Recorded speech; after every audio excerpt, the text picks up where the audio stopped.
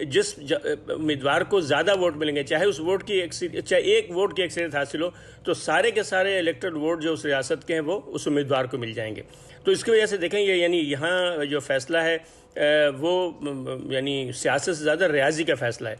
لیکن درمیانی جو وسطی امریکہ ہے جس میں سب سے بڑا ٹیکسس ہے، اور پھر اوپر جو انڈسٹریل ریاستیں ہیں اس میں مکس ہے معاملہ، یعنی دونوں جماعتوں کا کے مقابلے برابر ہیں. تو اس طرح ہوتا ہے کہ عام طور سے کوئی پورا انتخابات کا فیصلہ جو ہے 4-5 ریاستوں میں ہو جاتا ہے. مثلا میں بتاؤں کہ 2016 کے انتخابات میں ہیلری کلنٹن نے 25 لاکھ ووٹ زیادہ لیے تھے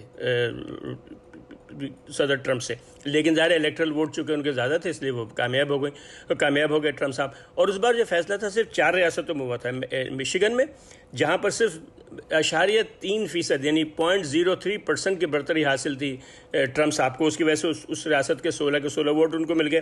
پینسلوینیا میں تو صرف 0.7% ووٹ کا فرق تھا، یعنی 1% بھی نہیں، 1% کا بھی یعنی 0.7%، اس میں انہوں نے ان کو 20 ووٹ مل گئے. اس وقت کی جو جائزے ہیں اس سے تو بظاہر ایسا لگ رہا ہے کہ بائیڈن آگے ہیں، اور خاص ان ریاستوں میں جہاں گھمسان کا رن پڑے گا، جہاں مقابلہ ہوگا سخت، ان تمام ریاستوں میں بائیڈن آگے ہیں ان سے، صدر ٹرمپ سے. اس لیے بظاہر ایسا لگ رہا ہے کہ ان کا پلہ بھاری ہے. لیکن ابھی انتخاب میں 3 مہینے باقی ہیں. پھر ایک اور بڑا مسئلہ جو اس بار ہو رہا ہے وہ یہ کہ ووٹنگ ہوگی کیسے. کیا یعنی ڈیموکریٹ چاہ رہے ہیں کہ ایبسینٹی بیلٹ ہو، یعنی ڈاک کے ذریعے ووٹ ڈالنے کا حق ہو، لیکن ٹرمپ صاحب اس کی سخت مخالفت کر رہے ہیں. وہ کہہ رہے ہیں اس طرح دھاندلی ہوگی. ان کا خیال یہ کہ جو یہاں کا ڈاک کا نظام ہے، ڈاک کے سسٹم ہے، جو یونین ہے، ڈاک پوسٹل یونین ہے، وہ سارے ڈیموکریٹ کے حامی ہیں، تو انتخابات میں گڑبڑ ہو سکتی ہے. اور انہوں نے یہ بھی دھمکی دی ہے کہ اگر پوسٹل بیلٹ پہ اچھا یہاں چونکہ یہ ہوتا ہے کہ ریاستیں انتخابات کے انتظام کرتی ہیں، تو یہ بھی کہہ رہے ہیں ٹرمپ صاحب کہ صاحب جو ڈیموکریٹک پارٹی کی جو ریاستیں مثلا نیو یارک ہے، کیلیفورنیا ہے، جہاں پہ ڈیموکریٹک پارٹی کی ایڈمنسٹریشن ہے، ان کے گورنر ہیں، وہاں پر انہوں نے ڈرا ہے کہ بڑے پیمانے پر دھاندلی ہوگی. لیکن فلوریڈا میں اور نارتھ کیرولینا میں انہیں کوئی مسئلہ نہیں ہے، اس لیے کہ وہاں پر ریپبلکن گورنر ہے، وہ بڑے ہی یعنی بہت فیئر الیکشن کرائیں گے. تو ظاہر ہے کہ یہ دلیل تو کوئی نہیں مانے گا کسی کے، یعنی پک اینڈ چوز تو نہیں ہو سکتا.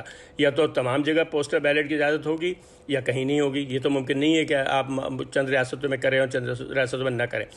تو بہرحال تو اس لیے یہ بھی پتہ نہیں چل رہا ابھی کہ ووٹنگ ہوگی کیسے، ووٹ کتنے ڈالے جائیں گے. کیونکہ یہ بات تو طے ہے کہ ووٹنگ زیادہ ہوگی تو اس کا فائدہ بائیڈن صاحب کو ہوگا، لیکن اگر ووٹ ڈالے لوگ نہیں گئے تو اس کا نقصان جو ہے، اس کا فائدہ ٹرمپ صاحب کو ہوگا.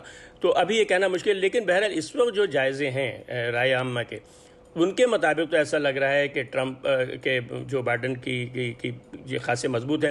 لیکن اس میں ایک اور بھی مسئلہ یہ ہے کہ ابھی انہوں نے اپنے نائب صدر کے لیے امیدوار کا اعلان نہیں کیا ہے. انہوں نے وعدہ تو کیا ہے کہ کسی خاتون کو سامنے لائیں گے. اب یہ پتہ نہیں کس کو لائیں گے، ان پر خاصا دباؤ ہے کہ سیاہ فام عورت کو سامنے لائیں. لیکن ابھی 3-4 امیدوار جو ہیں وہ ان کے ذہن میں ہیں جس پر بات چیت ہو رہی. تو ابھی چونکہ ابھی یہ فیصلہ بھی نہیں ہوا، اس لیے یہ کہنا مشکل ہے. میرا خیال ہے کہ یہ جب نائب صدر کا فیصلہ کر لیں جو بائیڈن صاحب، تو 2-3 ہفتوں کے بعد یہ صورتحال ذرا واضح ہوگی.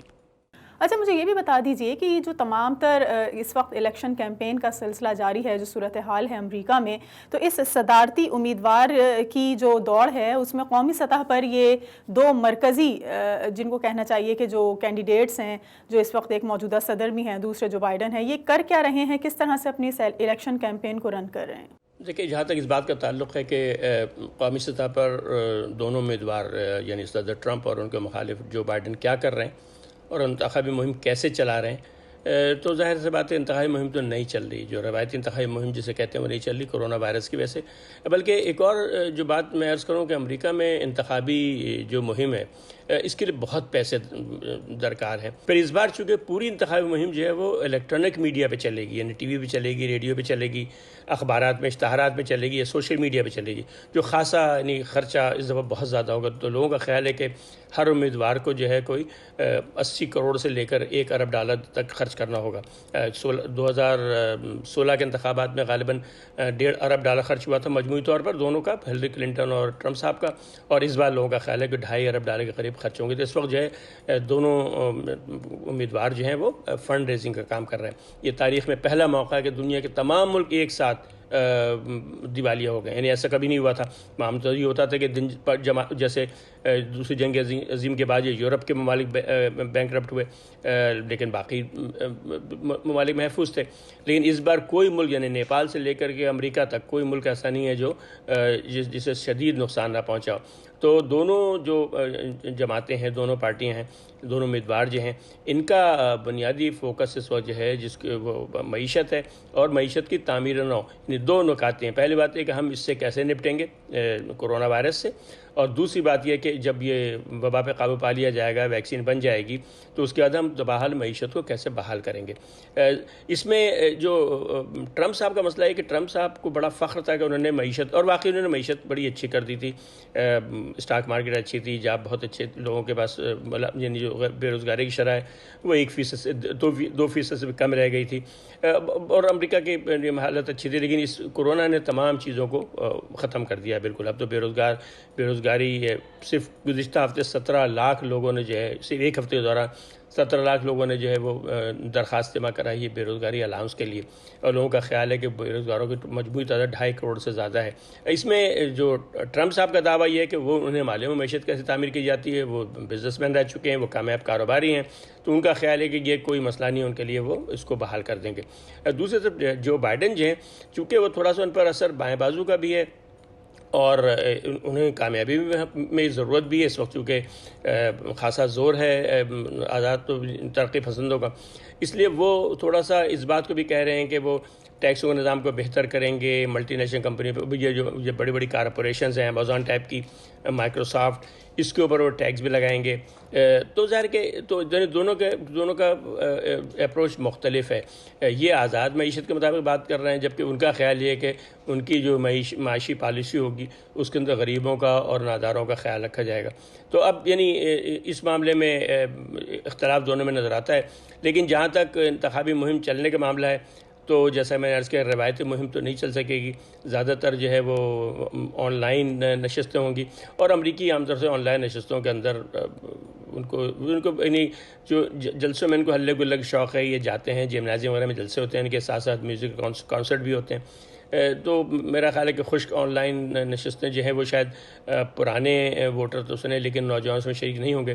تو خیال یہی ہے کہ اصل مہم جو ہے وہ چلے گی الیکٹرانک میڈیا کے اوپر اور سوشل میڈیا کے اوپر. اچھا، ہمارے دیکھنے والوں کو تھوڑا یہ بھی بتا دیجئے کہ مختلف ریاستیں ہیں، ان ریاستوں میں یقیناً سب کی اپنی اپنی چوائس ہے، کوئی کسی وجہ کی وجہ سے پسند کیا جا رہا ہوتا ہے، کسی کی کوئی اور ریزن ہوتا ہے. تو کن ریاستوں کا جو اس وقت ہمیں اب تک کے نتائج نظر آئے ہیں، پرائمری الیکشنز بھی کچھ ریاستوں میں ہوئے ہیں، تو کون سی وہ مرکزی ریاستیں ہیں جو اس الیکشن کا مین فیصلہ کریں گی؟ اور کڑے مقابلے والی یا بیٹل گراؤنڈ ریاستوں کی اگر بات کی جائے تو اس وقت کون سی ریاست ان میں سب سے زیادہ مقبول نظر آتی ہے آپ کو؟ یعنی گھمسان کا مقابلہ کہاں ہوگا اور فیصلہ کن ریاستیں کون سی ہیں، یہ دو الگ الگ سوال ہیں. اس لیے کہ امریکہ چونکہ بڑی روایتی سیاست کے بڑا روایتی سا ملک ہے. مثلا اس کے یعنی اس طرح تقسیم ہے اس کی سیاسی جغرافیہ کہ دونوں جو ان کے ساحل ہیں، یعنی بحر الکاہل کا، یہ بحر اقیانوس کا، ان دونوں کے اوپر ڈیموکریٹک پارٹی کا زور ہے. یعنی مشرق میں New Jersey, New York, Pennsylvania, Massachusetts اور امریکی دارالحکومت واشنگٹن، اور مغرب میں یہ سمجھیے کہ کیلیفورنیا، اورگن، واشنگٹن، وہ بالکل گڑھ ہیں ڈیموکریٹ کے. اسی طرح جو درمیان کا علاقہ ہے، درمیان میں یعنی خلیج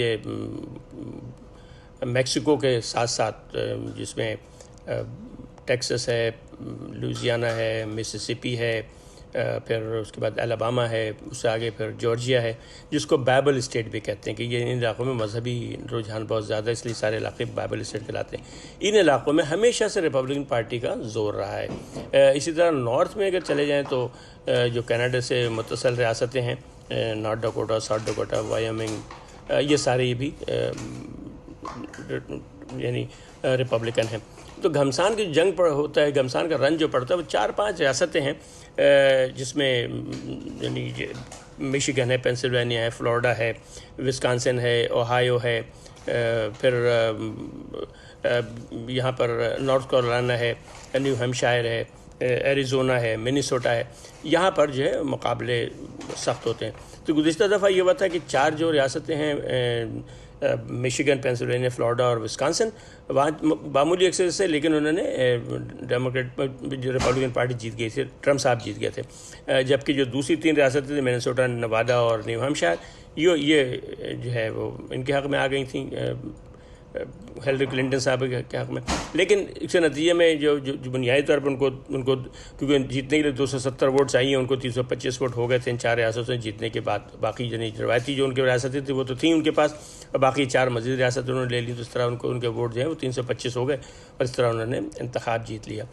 اس بار جو مقابلہ سخت کی بات کر رہے ہیں وہ یہ کہ یہ جو 4 ریاستیں جو میرا خیال میں فیصلہ کن ہوں گی، ان ریاستوں میں مقابلہ بہت سخت ہے، لیکن برتری بظاہر لگ رہی ہے جو بائیڈن صاحب کی. پھر اس کے علاوہ ایک اور بڑا دلچسپ مقابلہ جو ہے وہ ان ریاستوں میں ہو رہا ہے جو گڑھ ہیں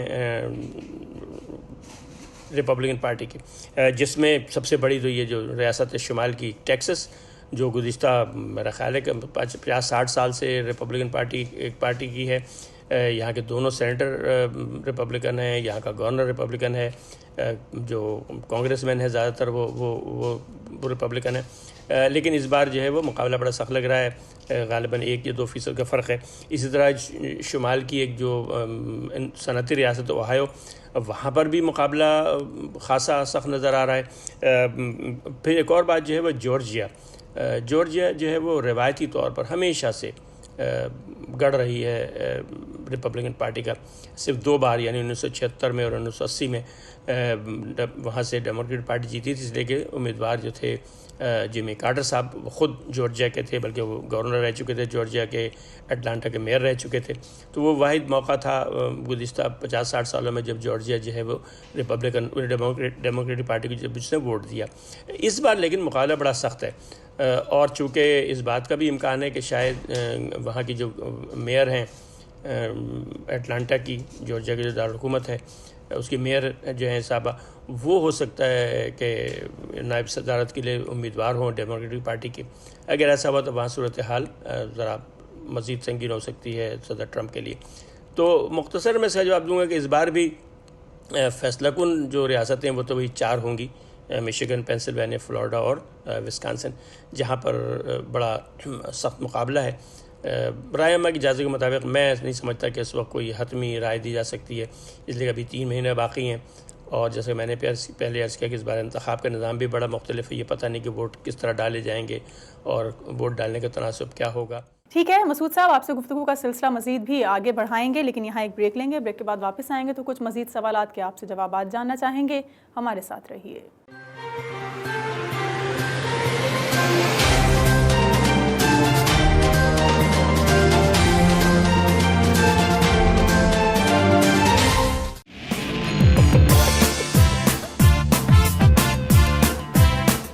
آئیے اس بار سب مل کر پاکستان کا جشن آزادی منائیں. نیو یارک کی تاریخ میں پہلی بار پاکستانیوں کی تنظیمیں 14 اگست کو متحد ہو کر لٹل پاکستان کونی آئلینڈ ایونیو پر جشن آزادی منائیں گی. 73ویں یوم آزادی پر پرچم کشائی کی تقریب ہوگی، کیک کاٹا جائے گا، شرکا کے لیے باربیکیو اور عشائیہ کا بھی خصوصی انتظام ہوگا. تمام شرکا سے اپیل ہے کہ ماسک پہن کر شریک ہوں اور کورونا وائرس سے بچاؤ کی SOP پر لازمی عمل کریں. آئیے سب مل کر جشن آزادی منائیں اور اس دن کو یادگار بنائیں. مزید معلومات کے لیے اسلم ڈھلن اور کریم وٹو سے رابطہ کیجیے.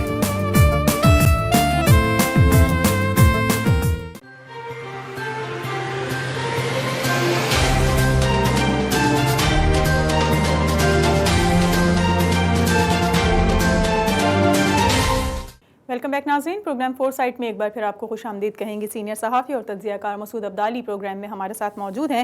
عبدالی صاحب، یہ مجھے بتا دیجئے کہ اس وقت جس طرح سے پوری دنیا کرونا وائرس کے ایک جنگ لڑ رہی ہے اور ساتھ ساتھ اور دیگر مسائل بھی ہیں جس کی وجہ سے معاشی صورتحال تمام تر دنیا کی اس وقت ہمیں ابتری کا سامنا کرتی نظر آ رہی ہے، تو آپ کو کیا لگتا ہے حالیہ الیکشنز میں جو نومبر میں ہونے جا رہے ہیں، ٹرمپ کی مقبولیت پر کس حد تک اثر انداز ہو سکتی ہے کرونا وائرس کی سچویشن؟ کیونکہ امریکہ میں حالات خاصے کشیدہ رہے، اس کی وجہ سے بہت زیادہ اموات ہوئی ہیں. ساتھ ساتھ کچھ نسل پرستی کے حوالے سے بھی احتجاج کے جو واقعات ہوئے ہیں، یہ دونوں چیزیں مل کر ٹرمپ کی انتخابات کو یا ٹرمپ کی انتخابی مہم کو کتنا متاثر کر سکتی ہیں؟ جی دیکھیں، یہ جو 2 موضوع ہیں، کرونا وائرس اور نسلی امتیاز، یا نسلی ہم آہنگی کا فقدان جو ہے معاشرے میں، یہ بہت اہم ہے۔ دیکھیں کرونا وائرس کا معاملہ یہ ہے کہ کرونا وائرس کا تو گڑھ ہے امریکہ، یعنی یہ دیکھیں کہ دنیا کی آبادی کا صرف 4% امریکہ میں رہتا ہے، یعنی امریکہ جو ہے دنیا کی آبادی کا صرف 4% ہے، لیکن وہ 1/4 کے قریب اموات جو ہیں کرونا وائرس سے امریکیوں کی ہوئی ہیں، یعنی کوئی 1,70,000 لوگ اب ہلاک ہو چکے ہیں۔ اور جو ابھی تازہ ترین اعداد و شمار آئے ہیں، جو جو ماہرین سائنسدانوں نے جو نیا مطالعہ کیا ہے، اس کا وہ خطرہ ظاہر کر رہے ہیں کہ اگر احتیاط نہ کی گئی تو اس سال کے اختتام تک مرنے والے لوگوں کی تعداد 3 لاکھ ہو جائے گی۔ اس وقت 50 لاکھ کے قریب لوگ جو ہیں وہ متاثر ہیں کرونا وائرس سے، اور اس لیے یہ پھر مسئلہ خالی مرض کا نہیں ہے، بلکہ مرض کے نتیجے میں جو دوسری پریشانیاں ہو رہی ہیں، مثلا بے روزگاری ہے، گھروں سے یعنی گھروں میں لوگ بند ہیں، اس لیے سماجی طبیعت میں تبدیلی آ رہی ہے۔ دیکھیں بڑی دلچسپ بات یہ ہوئی کہ خیال یہی ہے کہ جب کرونا وائرس کی وجہ سے لوگ گھروں کے اندر ہیں تو شراب کا استعمال بڑھنا چاہیے، تاکہ لوگ اکیلے میں ظاہر غم غلط کریں گے میں نوشی کر کے، لیکن شراب کا کاروبار متاثر ہوا، اور آج خبر آئی تھی کہ تقریباً اس کی جو فروخت ہے وہ نصف رہ گئی ہے، جس کا مطلب یہ ہے کہ عام امریکی اس قدر پریشان ہے کہ وہ اپنا یہ شوق بھی پورا نہیں کر سکتا۔ تو کرونا وائرس ایک بنیادی یعنی سوال رہے گا اس سال انتخاب میں، اور بلکہ میں تو یہاں سے کہوں گا کہ اگر ٹرمپ ہارے، اگر ٹرمپ صاحب کو شکست ہوئی، تو میرا خیال ہے اس کا صرف ایک ہی فیکٹر ہوگا، وہ ہوگا کرونا وائرس، اس لیے اس کے باقی سب چیزیں ان کے حق میں تھیں، یعنی معیشت بڑی شاندار تھی، بے روزگاری 2% سے بھی کم تھی، اسٹاک مارکیٹ آسمان پر تھی، تمام کارپوریشن پیسے بنا رہی تھی، بہترین یعنی یہ وقت تھا ان کی معیشت کے لیے، لیکن ظاہر کہ وہ اس نے سب کچھ متاثر کر دیا، اور پھر لگتا بھی نہیں کہ بہتر ہوگا۔ جو صورتحال ہے وہ یہ کہ مرض ختم ہونے کے بعد بھی لوگ کہہ رہے ہیں 4 یا 5 سال لگے گا معیشت کی تعمیر نو میں، اس لیے کہ سارے دنیا کی معیشت تباہ ہے۔ تو اس لیے یعنی یہ پھر ایک اور جس بات کو ٹرمپ نہیں سمجھ پا رہے، بار بار وہ جسے کہتے ہیں کہ اس بات کو تسلیم کرنے کو تیار ہی نہیں ہے کہ کرونا وائرس کو بڑا مسئلہ ہے۔ وہ پہلے شروع میں کہتے رہے کہ معمولی نزلہ زکام کھانسی ختم ہو جائے گا، اور خود بخود امیونٹی ہو جائے گی لوگوں کے اندر، یہ معاملہ ختم ہو جائے گا۔ اب بھی وہ کہہ رہے ہیں کہ ایسی کوئی خاص بات نہیں ہے، ڈاکٹروں نے بلا وجہ اس کو ایک ہوا بنا دیا ہے، ورنہ جو ہے وہ کوئی ایسا مسئلہ نہیں کہ ہمارے یہاں ہے کہ اتنے لوگ متاثر ہیں لیکن مرنے والوں کی تعداد بہت کم ہے۔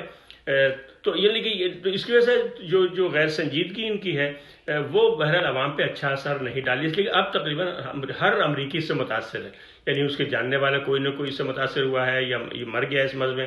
اب ارکان کانگریس متاثر ہیں، سے کل اوہائیو کے گورنر صاحب کا جو ہے ٹیسٹ پازیٹیو آیا ہے، خود ان کے جو قومی سلامتی کے مشیر ہیں وہ اس وقت قرنطینہ میں ہیں، اس لیے کہ ان کا رزلٹ مثبت آیا ہے۔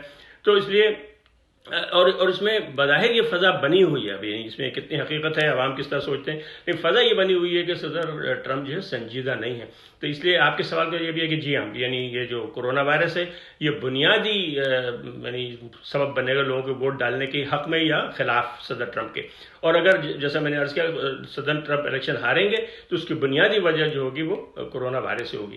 باقی جہاں تک یہ نسلی فسادات کا تعلق ہے تو دیکھیں یہ معاملہ اتفاق سے جارج فلوئڈ کی موت کی وجہ سے چونکہ وہ ویڈیو آ گئی، لوگ لرز کے رہ گئے، اس لیے اتنا بڑا ہنگامہ بنا، لیکن یہ کہ پولیس کے ہاتھوں سیاہ فام لوگوں کا مارا جانا یہاں ایک عام معمول ہے، کوئی ایسا واقعہ نہیں ہے جو بالکل نیا ہو، ہر روز ہی تقریباً واقعہ ہوتا ہے۔ اور یہ اسٹڈی آئی ہے کہ تقریباً ہر دوسرا امریکی سیاہ فام امریکی جو ہے کسی نہ کسی معاملے میں پولیس کے ہاتھ ضرور چڑھتا ہے، یعنی وہ روکا جاتا ہے، گرفتار کیا جاتا ہے، یا اس طرح ضرب و شلاق کیا جاتا ہے اس کو۔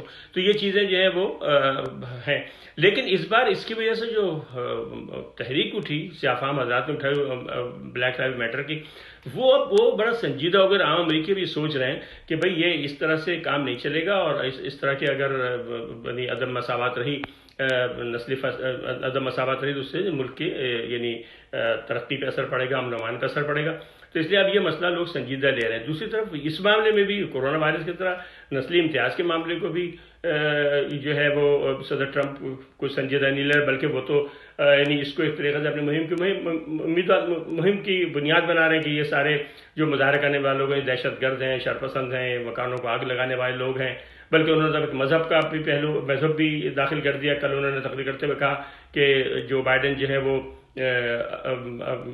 اللہ سے بے پرواہ اور بائبل کے دشمن ہے.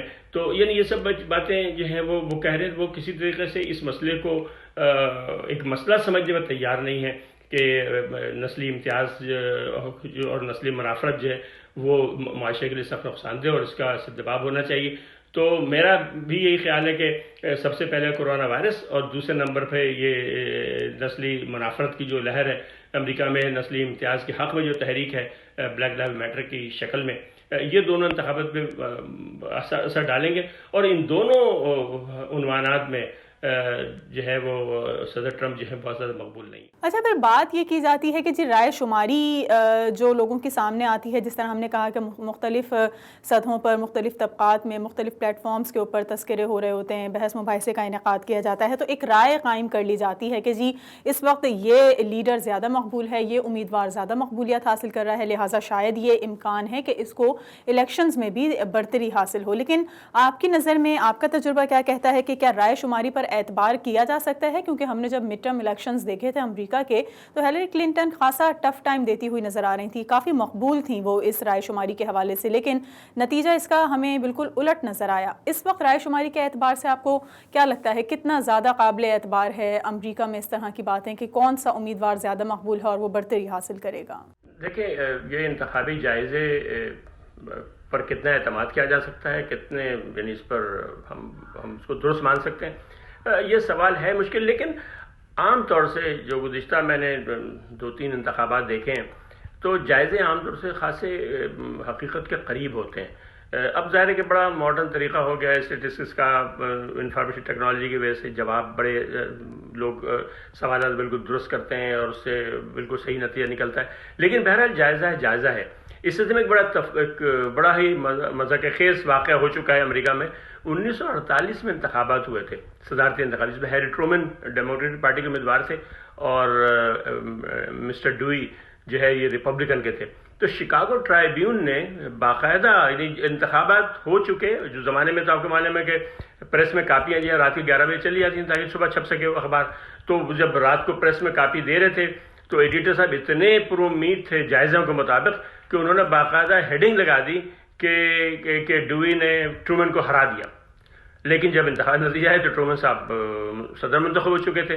تو بڑی مشہور وہ تصویر ہیری ٹرومن کی ہے کہ اپنے ہاتھ میں وہ شکاگو ٹرائیبیون جو ہے وہ شکاگو ڈیلی ٹرائیبیون غالباً اس کا نام تھا, وہ اپنے ہاتھ میں لیے, جو بہت بڑی ہیڈنگ آدھے پیج پہ تھی کہ ڈیوی ڈیفیٹس ٹرومن, کہ ڈیوی نے ٹرومن کو ہرا دیا. تو اس قسم کے واقعات لطیفے ہو چکا ہے کم از کم ایک بار. تو لیکن عام طور سے جائزے جو ہیں وہ بڑے مصدقہ ہوتے ہیں اور اس پہ خاصے یعنی حقیقت کے قریب ہوتے ہیں. لیکن مسئلہ اصل میں انتخابات میں 2 ہوتا ہے. ایک یہ ہوتا ہے کہ جیسے آج میں نے کہا کہ میں فلاں کے حق میں رائے دوں گا, تو 2 باتیں ہو سکتی ہیں. ووٹ ڈالتے میں اپنی رائے بدل سکتا ہوں, اور دوسرا یہ بھی ممکن ہے میں ووٹ ڈالنے جاؤں نہیں, میں ووٹ ڈالنے نہ جاؤں کسی وجہ سے. تو جب سروے یہ کرتے ہیں تو پوچھتے تو ہیں کہ لائکلی ووٹرس, یہ لفظ استعمال ہوتا ہے کہ وہ شخص اپنا تعارف کراتا ہے کہ وہ ووٹر ہے. لیکن یہ بھی ممکن ہے کہ آپ جس سے بات کریں ووٹر ہو ہی نہ, اسے رجسٹریشن نہ کروائی ہو اپنی, وہ کوئی غیر ملکی تارکین وطن ہو, یہاں رہ رہا ہو. تو ان سب پھر یہ کہ ووٹر ووٹ ڈالنے نہ جائے اس روز, تو اس لحاظ سے نہیں فرق تو پڑ سکتا ہے. لیکن جب مارجن ذرا زیادہ ہو تو ظاہر ہے کہ پھر نتائج کی یعنی وہ پھر سروے کے مطابق نتیجہ آ جاتا ہے. لیکن بعض اوقات مارجن ہی بہت, اس کا مارجن بہت, جیسے 1%, 2%. اس وقت امریکہ کی بہر ریاست میں جیسے یونیورسٹی اوہایو میں, ٹیکسس میں, اس میں جارجیا میں 1-2% کا فرق ہے. تو ظاہر ہے کہ جہاں پر 1%, 2% کا فرق ہے تو وہاں تو بہرحال رائے بدل سکتی ہے, اس لیے کہ 3 مہینے کے دوران اس شخص کی رائے بدل سکتی ہے جس نے آج کسی ایک کے حق میں فیصلہ دیا ہے. پھر یہ بھی ممکن ہے کہ ووٹ ڈالنے نہ جائے. پھر یہ بھی ممکن ہے کہ اچانک ایسی صورتحال پیدا ہو جائے اس ریاست میں, کوئی ایسا معاملہ ہو جائے اب سے 3 نومبر تک کہ اس کے اندر لوگوں کی رائے تبدیل ہو جائے یا لوگ ووٹ ڈالنا نہ جائے. پھر اس وقت چونکہ بہت بڑا مسئلہ کورونا کا بھی ہے تو یہ بھی بہت یعنی مشتبہ ہے یہ کہنا کسی شخص کا بھی اپنے بارے میں کہ وہ کوئی آدمی تیقن سے نہیں کہہ سکتا کہ واقعی ووٹ ڈالنے جائے گا یا جائے گی. تو اس لحاظ سے فرق پڑتا ہے. لیکن آپ کے سوال کا جواب یہ کہ عام طور سے یہ جائزے جو ہیں یہ خاصے مستند ہوتے ہیں اور کوئی بڑی وجہ نظر نہیں آتی ان پہ شک کرنے کی, اس لیے کہ بڑے سائنٹیفک طریقے پہ ہوتے ہیں. اکثر جو جائزے ہیں اس میں جامعات کے جو شعبہ ابلاغ عامہ ہے وہ ان کی مدد شامل ہوتی ہے.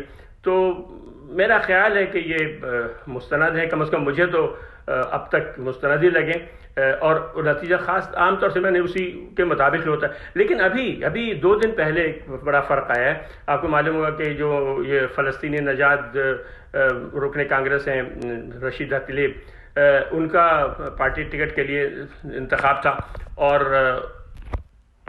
اس میں کہہ یہ رہے تھے مقابلہ بہت سخت ہے اور غالباً ان کو 1 یا 2% کی برتری حاصل ہے، لیکن انہوں نے رشیدہ تلیب نے مقابلہ 65% ہے، 65% ووٹ لے کر جیت لیا. تو یہ فرق بھی آ گیا.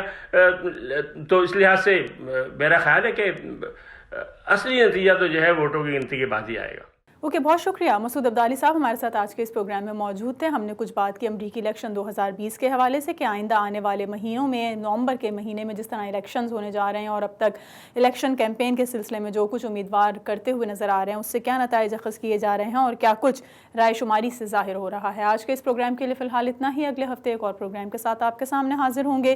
پروگرام ٹیم کے ساتھ سمین نواز کو اجازت دیجیے. اللہ نگہبان.